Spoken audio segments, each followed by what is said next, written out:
ইসরায়েলের বিভিন্ন অঞ্চলে ইরান ও লেবাননের প্রক্সি গোষ্ঠী নতুন করে হামলা চালিয়েছে। সর্বশেষ হামলায় বেশ কিছু ক্ষয়ক্ষতির খবর পাওয়া গেছে। উত্তরের আপার গ্যালিলি অঞ্চলে হামলা হয়েছে।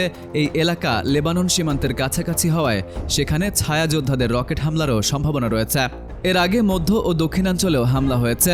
লর্ড শহরে আগুন লেগেছে। দক্ষিণের নেগেভ মরুভূমির একটি বেদুইন গ্রামেও ক্ষয়ক্ষতির খবর এসেছে। মধ্যাঞ্চলে বেন গুরিয়ন বিমানবন্দরের কাছের শহর সোহামেও ক্ষয়ক্ষতির খবর পাওয়া গেছে।